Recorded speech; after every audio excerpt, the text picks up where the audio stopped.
কখনো কি ভেবে দেখেছেন ফ্যাক্টরিতে কয়েন বা পয়সা কিভাবে তৈরি হয়? দেখুন এখানে কিভাবে কয়েন তৈরির জন্য খণ্ডগুলোকে মাপমতো কেটে নেওয়া হচ্ছে, আর এই ধাপের মতোই ফ্যাক্টরিতে কয়েন তৈরির অন্য ধাপগুলো আপনাকে বিমোহিত করবে। চলুন তাহলে এই ব্যাপারে বিস্তারিত তথ্য জেনে নেওয়া যাক। কয়েন তৈরির মহাযজ্ঞ শুরু হয় 1200 ডিগ্রির মতো ভয়ানক তাপমাত্রায় নিকেল, লোহা এবং স্টেনলেস স্টিল গলানোর মধ্য দিয়ে। এই ধাতে যখন ধাতুগুলো গলে তরলে পরিণত হয় তখন একটি সলিড বারে এগুলোকে ঢালা হয়, আর সেখানে এই তরল ধাতু শক্ত হয়ে বারের আকার ধারণ করে।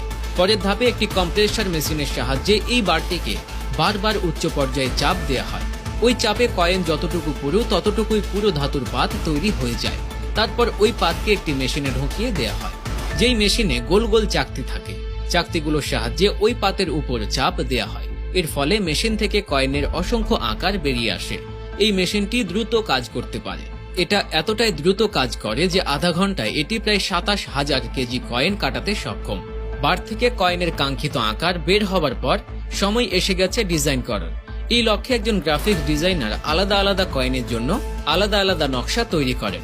একটি কয়েনের জন্য তিনি মূলত দুটি ডিজাইন তৈরি করেন, একটি পজিটিভ আর একটি নেগেটিভ। আর ওই ডিজাইনের ওপর সরকারের অনুমোদন আসা সাপেক্ষে সেটি মুদ্রণের জন্য চলে যায়। এই কাজটি মূলত একটি মেশিনের মাধ্যমে সম্পূর্ণ করা হয়, যেখানে চাপ দিয়ে প্রতিটি কয়েন খুব দ্রুত নকশা স্থাপন করা হয়। একই পাশে ডিজাইন প্রিন্ট করার কাজ শেষ হলে অন্য পাশে ডিজাইনও একই মেশিন দ্বারা প্রিন্ট করা হয়। এই মেশিন মিনিটে 720টি কয়েন প্রিন্ট করতে সক্ষম। প্রিন্ট করার কাজ শেষ হলে প্রতিটি কয়েনকে আলাদা আলাদাভাবে পরীক্ষা করা হয়। কোনো ত্রুটি থাকলে সেটিকে পাঠিয়ে দেওয়া হয় বাতিলের খাতায়। আর এভাবে বাছাইয়ের পর লাখ লাখ কয়েনকে ওই দেশের কেন্দ্রীয় ব্যাংকে পাঠিয়ে দেওয়া হয়, আর সেখান থেকেই কয়েনের মাধ্যমে ভারী হয় আপনার পকেট। আজকের ধাতব মুদ্রাটির ধারণা অবশ্য একদিনে আসেনি। ধারণা করা হয় সভ্যতা বিকাশের আনুমানিক 6000 খ্রিস্টে মানুষ বিনিময়ের প্রয়োজন অনুভব করতে শুরু করে। তখন থেকেই বিনিময় প্রথার প্রচলন ঘটে। পরবর্তীতে বিনিময়ের পরিমাণ নিয়ে তৈরি হওয়া সমস্যা সমাধানের লক্ষ্যে নির্দিষ্ট কিছু নিত্য প্রয়োজনীয় দ্রব্য বিনিময়ের মাধ্যমে হিসেবের ব্যবহার করা শুরু হয়। সেখান থেকেই সমস্যা তৈরি হলে মানুষ স্বর্ণ এবং রৌপ্যের অলংকার ব্যবহার করে প্রয়োজন মেটাতে থাকে।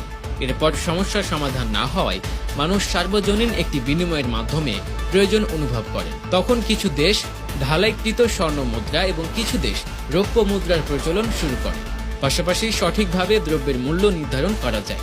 এরপর কালের বিবর্তনে ধাতব মুদ্রার পরিবর্তে বিশ্বজুড়ে কাগজের নোটের প্রচলন শুরু হয়। বন্ধুরা, আজকের এই ভিডিওটি যদি আপনাদের ভালো লাগে অবশ্যই জানাবেন। ভিডিওটি বেশি বেশি শেয়ার করে দিন।